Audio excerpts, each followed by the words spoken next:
Hello everyone. आज हम लोग सिस्टम बायोलॉजी की हिस्ट्री पे बात करेंगे। सिस्टम बायोलॉजी का ओरिजिन कहाँ से हुआ, क्या क्या ऐसी चीज़ें हुई जो सिस्टम बायोलॉजी के कंटेक्स्ट में या इस एरिया को डेवलप करने में हेल्पफुल हुई, या सिस्टम वर्ड कहाँ से डेवलप हुआ, किसने इस कौन कौन से ऐसे लोग थे जिन्होंने इसको डेवलप करने की डायरेक्शन में काम किया। तो उन सब के बारे में मैं लाइन से आपको बताती जाऊंगी। इस वीडियो को आप लोग ध्यान से सुनिएगा, क्योंकि थोड़ा सा आपको टफ लग सकता है ये, क्योंकि इतने सारे नाम हैं इसमें, उनके क्या क्या कंट्रीब्यूशन है वो आपको याद रखना। अगर सुन लेंगे तो आपके माइंड में बैठ जाएगा, अगर आप रटने की कोशिश करेंगे तो फिर वो भूल जाएगा। इसीलिए जो मैं बोल रही हूँ उसको ध्यान से सुनिएगा भी। नोट्स तो आपको इससे मिल ही जाएंगे। ठीक है, तो चलिए स्टार्ट करते हैं हिस्ट्री।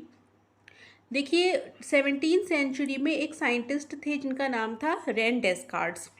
तो रेन डेस्कार्ट्स ने क्या किया, रिडक्शनिज्म का आइडिया दिया। रिडक्शनिज्म का मतलब क्या था कि अगर कोई कॉम्प्लेक्स सिस्टम है जिसको हम इजीली नहीं समझ सकते, तो उसको छोटे छोटे पार्ट्स में अगर हम ब्रेक कर लेंगे तो उस सिस्टम को समझना आसान हो जाएगा। तो कॉम्प्लेक्स सिस्टम को छोटे छोटे पार्ट्स में ब्रेक करके या उसका साइज रिड्यूस करके उसको हम इजीली समझ सकते हैं। ठीक है, जब छोटे छोटे जो उसके पार्टिकल्स होंगे या उसकी कॉन्स्टिट्यूइंग, मतलब जो जिस चीज़ से भी मिल करके वो बना होगा, वो अगर हम उस छोटी सी चीज़ को समझ लेंगे तो बड़ी चीज़ अपने आप ही समझ में आ जाएगी। ऐसा मानना था रेन डेस्कार्ट का। ठीक है, तो अब जब इन्होंने ये सब आइडिया दिया तो उस टाइम था क्या, बायोलॉजी जैसे किसी सब्जेक्ट का कोई भी एग्जिस्टेंस नहीं था। उस वक्त केवल मैथमेटिक्स और फिजिक्स ही ज़्यादा चल रहे थे। ठीक है, तो बायोलॉजिकल कॉन्टेक्स्ट में वो उतना ज़्यादा इसको प्रूव नहीं कर पाए कि किस तरीके से, अगर कोई कॉम्प्लेक्स बायोलॉजिकल सिस्टम है तो उसको हम कैसे डिफाइन करेंगे या उसको कैसे हम समझ सकते हैं रिड्यूस करके छोटे छोटे पार्ट्स में। लेकिन उनका जो ये रिडक्शनिज्म का कॉन्सेप्ट था, कहीं ना कहीं आज भी कुछ हद तक सही है। ठीक है, इसीलिए इनका नाम इसमें आता है, रेन डेस्कार्ट का। उसके बाद देखिए, नेक्स्ट एक दूसरा थ्योरी दिया गया मैकेनिस्टिक बायोलॉजी का। मैकेनिस्टिक बायोलॉजी का मतलब ये है, जैसे मैंने आपको बताया कि उस टाइम केवल मैथमेटिक्स और फिजिक्स जैसे सब्जेक्ट्स चल रहे थे, तो फिजिक्स में किसी भी चीज़ को मैकेनिकल वे में देखा जाता था, या उसको कोई भी चीज़ को हम उसके मैकेनिकल आस्पेक्ट से या काइनेटिक्स के आस्पेक्ट से देखने की कोशिश करते थे उस टाइम के लोग। तो मैकेनिस्टिक बायोलॉजी में जो एक जैक्स लोएब साइंटिस्ट हुए, जिनका नाम ही लिखा हुआ है, जैक्स लोएब ने बताया कि जो भी ये लिविंग ऑर्गेनिज्म है, या जो कॉम्प्लेक्स लिविंग सिस्टम बना हुआ है, वो एक तरीके से मशीन की तरह काम करता है। क्योंकि देखिए, उनका उनका उन्होंने क्या किया कि एक सीड का डेवलपमेंट देखा, दूसरा सीड भी वैसे ही डेवलप कर रहा था, तो उनको ये लगा कि ये सब एक मैकेनिकल वे में काम हो रहा है, कि सब चीज़ें क्या है, एक मशीन की तरह सबको पता है कि इसी तरह से काम करना है, तो वो उसी तरह से वो काम कर रही हैं। ठीक है, डेवलपमेंट एकदम सिमिलर वे में होता है, तो ये मतलब एक मशीन से उसको कंपेयर कर दिया उन्होंने। ठीक है, तो जैक्स लोएब ने क्या बताया, जो भी लिविंग कॉम्प्लेक्स लिविंग सिस्टम है वो एक मशीन की तरह काम करता है, वो एक सिस्टम है जो मशीन की तरह काम करता है। ठीक है, लेकिन बाद में फिर ये इनकी भी थ्योरी बहुत चली नहीं, क्योंकि जब बायोलॉजी जैसे सब्जेक्ट्स बाद में एग्जिस्टेंस में आए, तो अब कोई भी चीज़ अगर मैकेनिस्टिक वे में चलेगी तो वो चीज़ वो प्रूव नहीं कर पाए, मतलब एक्सपेरिमेंटली, कि बायोलॉजिकल सिस्टम में भी ये सब चीज़ें ऐसी हो सकती। बस उन्होंने एक थ्योरी दी। ठीक है, तो ये जो जैक्स लोएब है, इन्होंने मैकेनिस्टिक थ्योरी दी, जिसमें उन्होंने क्लॉक वर्क की बात की। क्लॉक वर्क क्या होता है, देखिए, जैसे किसी भी चाबी आप भर दीजिए खिलौने में, वो चलने लग जाता है। तो उसी तरीके से उन्होंने देखा कि जो भी लिविंग सिस्टम है उसमें कुछ ऐसे मतलब मैसेज भरे हुए हैं, या कुछ ऐसी चीज़ें उसमें फीडेड हैं पहले से, जो कि उसको काम करने के लिए एक पर्टिकुलर एक ही डायरेक्शन में उसी तरीके से काम करने के लिए रिस्पॉन्सिबल हो रही है। ठीक है, तो रेन डेस्कार्ट्स का रिडक्शनिज्म का कॉन्सेप्ट था, और जैक्स लोएब का मैकेनिस्टिक बायोलॉजी या मैकेनिस्टिक कॉम्प्लेक्स सिस्टम जो है, उन्होंने जैक्स लोएब्स ने दिया। ठीक है, तो ये दोनों नाम आपको याद रखने हैं। अब देखिए, जो रिडक्शनिज्म का कॉन्सेप्ट दिया था, किसने दिया था, ये डेस्कार्ट्स ने। तो उनके बारे में देखिए कि इसके अगेंस्ट में क्या क्या रिएक्शन हुए।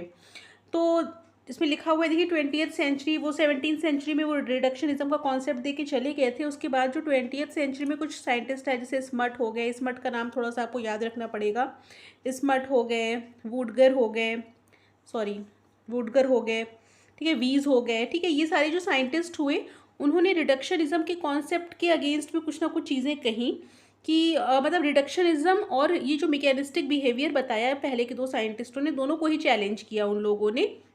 ठीक है, और उन्होंने ये भी बोला कि जो रिडक्शनिज्म है वो पूरे अगर कॉम्प्लेक्स सिस्टम को हम लेकर के चलें तो उसके जो छोटे छोटे पार्ट हैं उससे वो जो कॉम्प्लेक्स सिस्टम बन रहा है उसकी कई सारी चीज़ें या कैरेक्टरिस्टिक अलग होती हैं। हम ये नहीं कह सकते कि हमने उसके छोटे छोटे पार्ट्स को स्टडी कर लिया है तो कॉम्प्लेक्स सिस्टम भी वैसा ही वर्क कर रहा होगा।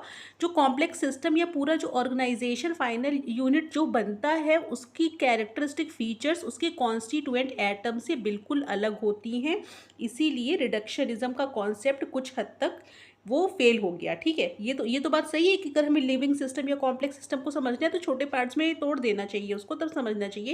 लेकिन हम ये नहीं कह सकते कि हमने छोटे पार्ट्स के कॉन्सेप्ट को समझ लिया तो हमने कॉम्प्लेक्स सिस्टम को भी समझ लिया, ये चीज़ हम नहीं कह सकते। ठीक है, तो यही चीज़ स्मर्ट लोगों ने बताया था, स्मर्ट और वुडकट जिनका नाम लिखा हुआ है, रिडक्शनिज्म के अगेंस्ट में अपनी बात कही थी या बात उठाई थी। उसके बाद देखिए एरिस्टोटल का कॉन्सेप्ट हर जगह आ जाता है, हर चीज़ में एरिस्टोटल जरूर घुस जाते थे, तो इनकी यहाँ पे भी उन्होंने अपने कुछ राय दी। वो क्या दिया? The whole is more than just its part. ये भी वही चीज़ बोल रहे हैं कि जो एक कंप्लीट यूनिट होती है वो केवल उसके पार्ट्स का कॉम्बिनेशन नहीं होता, वो उससे कुछ अलग ही होता है। जैसे अगर हम ह्यूमन सिस्टम की बात करें तो ह्यूमन सिस्टम अलग है। हम ये नहीं कह सकते कि ह्यूमन सिस्टम का जो बिहेवियर है वही सेल के बिहेवियर से बिल्कुल हमारा बिहेवियर मैच करता है, ऐसा तो है नहीं है। सेल अलग अलग तरीके की हमारी बॉडी में अलग अलग काम कर रही है, डिफरेंट टाइप की सेल डिफरेंट टाइप के टिश्यूज़ बना रही है, उनका अलग अलग काम है। तो किसी एक का बिहेवियर स्टडी कर लेने से हम ये नहीं कह सकते कि हमने पूरे होल सिस्टम का जो कॉम्प्लेक्स सिस्टम को हमने पढ़ लिया है या हमने उसको रीड कर लिया है या उसका पूरा फंक्शन हमने समझ लिया है, ऐसा हम नहीं कह सकते। जैन स्मर्ट ने देखिए क्या कहा, इनका नाम तो मैंने पहले ही बोल दिया था, याद रखिएगा आप लोग। जैन स्मर्ट ने भी होलिज्म, जो एरिस्टोटल ने बताया था कि जो कंप्लीट चीज़ होती है या होल जो होता है वो उसके कॉन्स्टिट्यूएंट से कुछ अलग ही होता है। तो होलिज्म का जो कॉन्सेप्ट था वो एरिस्टोटल की बातों से ही प्रभावित होकर जैन स्मर्ट लेकर के आए। और उन्होंने भी ये बताया कि जो हमारा कॉम्प्लेक्स सिस्टम है, बायोलॉजिकल सिस्टम की बात की क्योंकि तब तक बायोलॉजी एग्जिस्टेंस में आ चुकी थी, तो जो बायोलॉजिकल सिस्टम है वो क्या है, होलिज्म को शो करता है। मतलब हम उसके पार्ट्स की बातों को समझ के कंप्लीट के बारे में नहीं डिडक्शन कर सकते हैं कि वो किस तरीके से काम कर रहा होगा। ये जैन स्मर्ट ने एरिस्टोटल की ही बात को थोड़ा सा और अच्छे से इलेबोरेट करके बताया। ठीक है, तो वो वही चीज़ इसमें लिखी हुई है। अब देखिए उसके बाद आता है होलिज्म वर्सेस रिडक्शनिज्म। तो होलिज्म का मतलब, होलिज्म क्या बता रहा है कि जो हमारा कॉम्प्लेक्स सिस्टम है वो कहीं ना कहीं उसकी जो फंक्शनिंग या उसको हम तभी उसको समझना, उसके कंस्टिट्यूएंट्स को समझने के बराबर नहीं है। जो कि रिडक्शनिज्म में यही कहा गया था ना कि अगर हमने किसी भी कॉम्प्लेक्स सिस्टम के जो पार्ट्स से जिनसे वो मिलकर के बना है अगर हमने उसके बारे में समझ लिया तो हमें पूरा कॉम्प्लेक्स सिस्टम के बारे में पता चल गया। लेकिन होलिज्म में ऐसा नहीं कहा गया। होलिज्म में कहा गया कि जो पूरा एक सिस्टम बन रहा है वो उसके कॉन्स्टिट्यूएंट पार्ट से कहीं अलग है। ठीक है, और कैसे ये हुआ ये तो बाद में और भी जैसे जैसे आगे लोग बढ़ते गए और एक्सपेरिमेंट होते गए, चीज़ और अच्छी तरीके से प्रूव होती गई। तो अभी मैं आपको बताऊंगी वो कैसे कैसे क्यों आखिर जो कॉम्प्लेक्स सिस्टम बन रहा है वो क्यों अलग है उसके इंडिविजुअल कंपोनेंट से, ये अभी उसकी भी डिस्कस करेंगे। तो इसमें देखिए रिडक्शनिज्म और होलिज्म में डिफरेंस क्या है कि जो रिडक्शनिज्म है वो ये बताता है कि किस तरीके से ऑर्गेनिज्म के जो कंस्टिट्यूएंट हैं जैसे वो मिलकर के बना हुआ है वो किस तरीके से टुगेदर कि किस तरीके से दे आर पुट टुगेदर। ठीक है, how they are put together ये बताता है रिडक्शनिज्म। लेकिन होलिज्म क्या एक्सप्लेन करता है, why they are organised in a specific way. मतलब अगर वाई का कॉन्सेप्ट देखा जाए इसमें तो क्या बताता है ये, वाई का कॉन्सेप्ट कौन बताता है, होलिज्म। और कैसे का कॉन्सेप्ट कौन बताता है, रिडक्शनिज्म। तो ये आपको थोड़ा सा ध्यान में रखना है। ठीक है, हाउ और वाई कौन कौन एक्सप्लेन कर रहा है।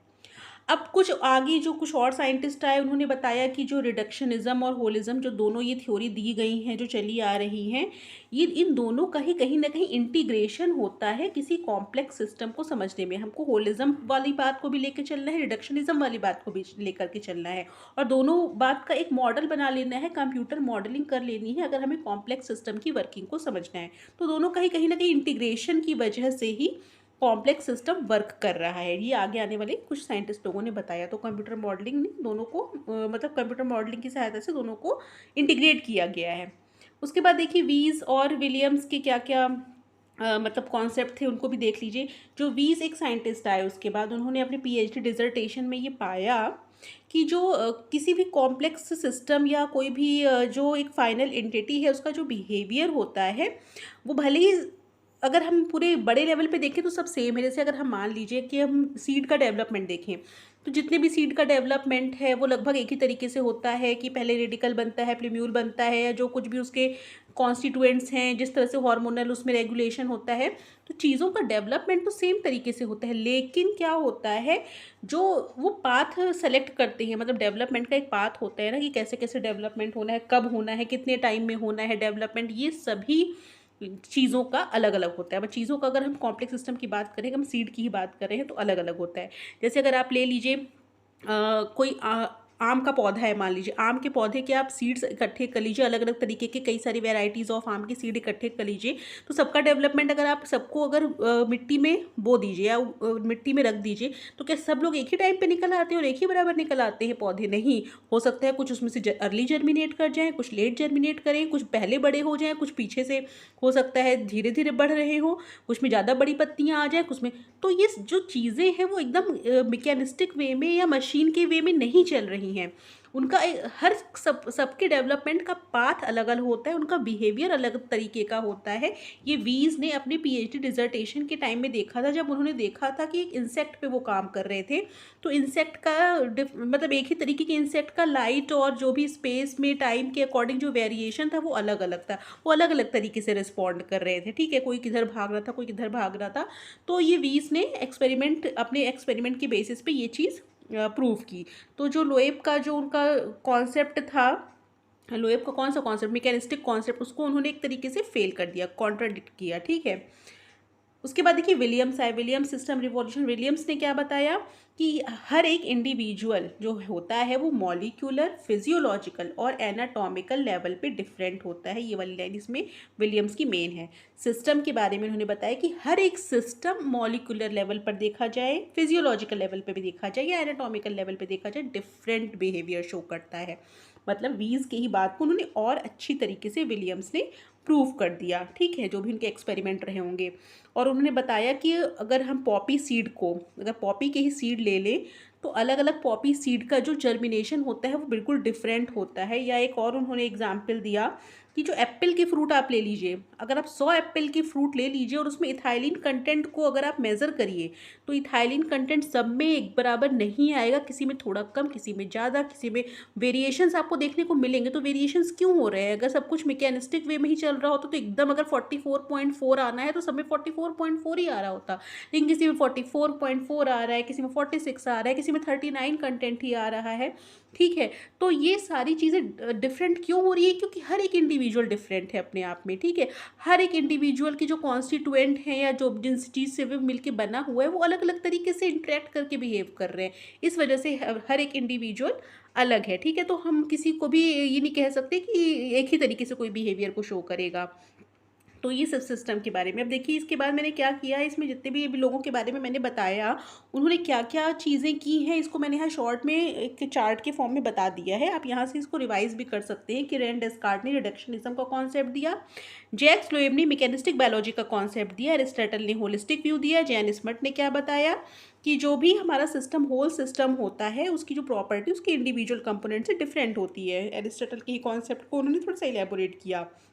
वीस ने क्या बताया कि जो भी इंडिविजुअल होता है, कोई भी इंडिविजुअल है, तो ऐसा नहीं उस मतलब अपनी स्पीशीज़ के अगर बाकी लोगों से उसको कंपेयर किया जाए तो हर एक इंडिविजुअल, किसी स्पीशीज़ के जो इंडिविजुअल्स होंगे उनके डेवलपमेंट का जो तरीका होगा वो अलग अलग होगा। ठीक है, अलग अलग तरीके से वो डेवलप करते हैं, एक ही जैसा डेवलपमेंट नहीं होता। ठीक है, होता तो एक ही जैसा है लेकिन थोड़ा वेरिएशन देखने को मिलता है उसमें।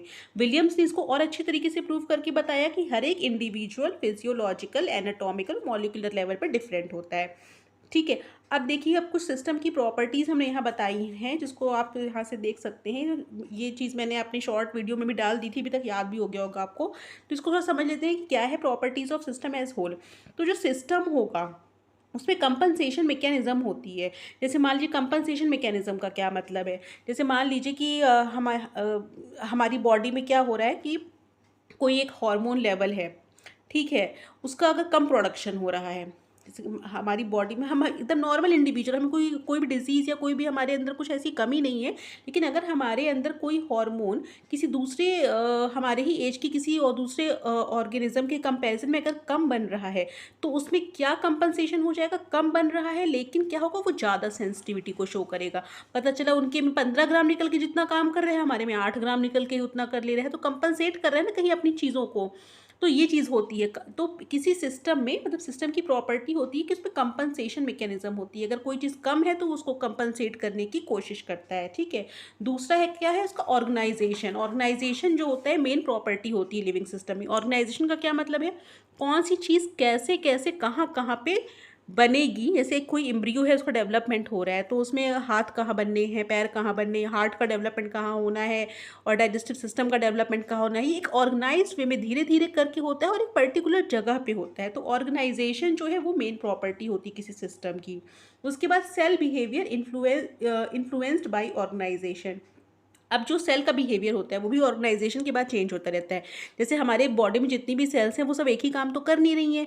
अब जो हमारी लीवर की सेल है उसका काम अलग है, हिपैटिक सेल्स का काम अलग है, कार्डियक सेल्स हैं हार्ट की, उनका काम अलग है। तो अगर हम सेल की बात कर रहे होते तो सबका सारे सेल का काम तो एक जैसा होना चाहिए था, लेकिन ऐसा नहीं है। तो जब चीज़ों ऑर्गेनाइज्ड होती हैं, जब काम बंटता है, तो क्या हो जाता है, वो सभी काम जो होते हैं जिन सॉरी डिस्टरबेंस के लिए, जो मैं बता रही थी कि सेल का जो बिहेवियर होता है वो जो ऑर्गेनाइजेशन के हिसाब से चेंज होता है। मतलब जिस तरीके से जो सेल ऑर्गेनाइज होती है वो उसी तरीके के काम करती है, जो फंक्शन उनको असाइन किया जाता है एज अ टिश्यू या एज अ ऑर्गन, ठीक है, as a organ system cell वही बिहेवियर करती है। मतलब सेल का बिहेवियर जब वो ऑर्गेनाइज्ड हो जाती है किसी फॉर्म में, तो उनका बिहेवियर चेंज हो जाता है, ये मैं कहने की कोशिश कर रही हूँ, ठीक है। तो ये सेल्स बिहेवियर वाला हो गया। उसके बाद देखिए इंट्रैक्शंस इन बायोलॉजिकल सिस्टम। देखिए बायोलॉजिकल सिस्टम जो होते हैं उनमें इंट्रैक्शंस होते हैं। जैसे अगर हम किसी प्रोटीन की बात कर रहे हैं, तो प्रोटीन अगर एंजाइम की तरह वर्क कर रहा है, तो उसकी डिफरेंट सब यूनिट्स में जब तक इंट्रैक्शन नहीं होगा वो फंक्शनल नहीं होगा, ठीक है। अब एक एंजाइम का जो भी रिजल्ट आ रहा है, एक एंजाइम जिस भी रिएक्शन में इन्वॉल्व हो रहा है, वो रिएक्शन हो सकता है किसी और एंजाइम की एक्टिविटी को बढ़ाने के लिए, मतलब जो भी उसका प्रोडक्ट बन रहा है वो किसी और एंजाइम के लिए भी सबस्ट्रेट का काम कर रहा हो। तो ये लिविंग सिस्टम में जितनी भी रिएक्शंस चलती हैं वो आपस में एक दूसरे पर डिपेंड भी होती हैं और एक दूसरे के लिए ज़रूरी भी होती हैं, लिंक्ड भी होती हैं। और ये सारा जो लिंकेज है, ये लिंकेज जो हम अगर इंडिविजुअल किसी कंपोनेंट की स्टडी करेंगे तो वो लिंकेज की स्टडी नहीं कर पाएंगे, उन पाथवेज की स्टडी नहीं कर पाएंगे, तो वो क्या हो जाएगा, वो सही स्टडी नहीं हो पाएगी ना। तो हम जो रिडक्शनिज्म का कॉन्सेप्ट था इसीलिए फेल हुआ, क्योंकि इंडिविजुअल कंपोनेंट से जो मिलकर सिस्टम बन रहा है, केवल इंडिविजुअल कंपोनेंट के बारे में स्टडी कर लेने से सिस्टम की स्टडी नहीं हो सकती, जब तक हम उनके इंट्रैक्शंस, उनके कंट्रोल, उनके रेगुलेशंस जो कैसे हो रहे हैं इनको स्टडी नहीं करते हैं। तो इंट्रैक्शंस होते हैं बायोलॉजिकल सिस्टम में, कंट्रोल एंड रेगुलेशन होता है किसी कॉम्प्लेक्स ऑर्गेनाइजेशन में, ये दोनों भी सिस्टम की कैरेक्टरिस्टिक हैं। इंटरेक्शन के साथ साथ कंट्रोल और रेगुलेशन होता है, हर तरीके की रिएक्शन होती है कंट्रोल होती है, अनकंट्रोल वे में कोई रिएक्शन चलती नहीं रहती बॉडी में, ठीक है। जब जिस चीज़ की ज़रूरत होती है वही चीज़ सिंथेसाइज होती है, जब जिसकी ज़रूरत नहीं होती फीडबैक कंट्रोल या एक तरीके से उसका इनहिबिशन मैकेनिज्म चलने लग जाता है, तो वो चीज़ की सिंथेसिस बंद हो जाती है, ठीक है। तो हर चीज़ रेगुलेटेड है, हर चीज़ कंट्रोल्ड है बॉडी में, ऐसा सिस्टम बना हुआ है। सिस्टम तभी बना हुआ है क्योंकि इंट्रैक्शन हो रहा है, ठीक। तो ये चीज़ें सिस्टम की कैरेक्टरिस्टिक में आती हैं। तो आई थिंक आपको समझ में आ गया होगा कि सिस्टम क्या होता है, कैसे वर्क करता है और उसकी क्या क्या प्रॉपर्टीज़ होती हैं, उसकी हिस्ट्री भी आपको समझ में आ गई होगी, ठीक है। तो इसको मैं अभी यहीं पे ख़त्म करती हूँ, इसके बाद हम नेक्स्ट वीडियो में एप्लीकेशंस ऑफ सिस्टम बायोलॉजी लेकर के आएंगे। तब तक के लिए आप इसको देखिए, याद करिए, और अगर कोई दिक्कत आती है तो आप मुझसे कमेंट करके पूछ सकते हैं। मेरे चैनल को सब्सक्राइब कर लीजिएगा एंड थैंक यू।